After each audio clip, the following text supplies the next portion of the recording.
Bismillahirrahmanirrahim. Debat Imam Al-Baqilani dengan pendeta Nasrani. Dikisahkan oleh Al-Khatib Al-Baghdadi rahimahullahu ta'ala di dalam kitab Tarikh Al-Baghdad, jilid kelima, halaman 379, cetakan Darul Kutub Al-Ilmiyah, sebagai berikut. Abu Bakar Al-Baqilani rahimahullahu ta'ala adalah termasuk salah satu ulama senior di zamannya. Karena itu, Raja Irak mendelegasikan beliau pada tahun 371 Hijriah untuk berdebat dengan kaum Nasrani di Konstantinopel.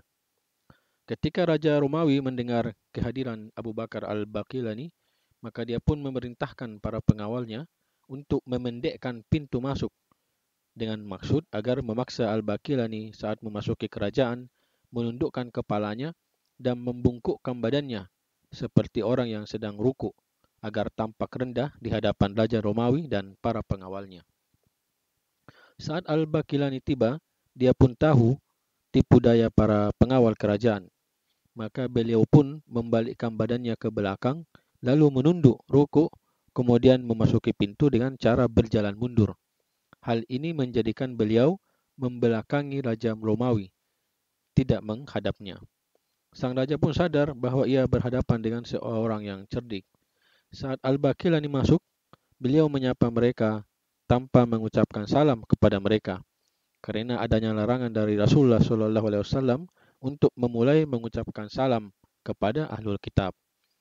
Kemudian beliau menoleh ke rahib utama dan menyapanya. Bagaimana kabar Anda dan bagaimana kabar keluarga dan anak-anak Anda? Sontak hal ini menyebabkan Raja Romawi marah dan berkata, "Tidakkah Anda tahu bahwa rahib-rahib kami tidak menikah dan tidak pula mempunyai anak?" Al-Baqilani pun menukas, "Allahu Akbar, kalian mensucikan rahib-rahib kalian dari pernikahan dan mempunyai anak, namun kalian malah menuduh Tuhan kalian menikahi Maryam dan melahirkan anak yang bernama Isa?" Sang raja pun semakin murka. Ia lalu berkata dengan penuh luapan emosi, "Kalau begitu, bagaimana pendapat Anda terhadap apa yang dilakukan Aisyah?" Al-Baqilani menjawab, "Apabila Aisyah radhiyallahu anha dituduh oleh kaum munafikin, yaitu dituduh berzina, maka sesungguhnya Maryam pun juga demikian. Beliau dituduh oleh bangsa Yahudi, padahal keduanya adalah wanita yang suci yang menjaga kehormatannya. Akan tetapi Aisyah itu menikah, namun tidak punya anak, sedangkan Maryam punya anak tanpa menikah, sehingga beliau, Maryam maksudnya, lebih layak untuk mendapatkan tuduhan yang batil, walau hal ini jauh dari keduanya radhiyallahu anhuma." Hal ini semakin membuat sang raja semakin menggila kemarahannya. Ia pun lalu berkata, "Apakah Nabi Anda turut berperang?" Al-Baqilani menjawab, "Ya."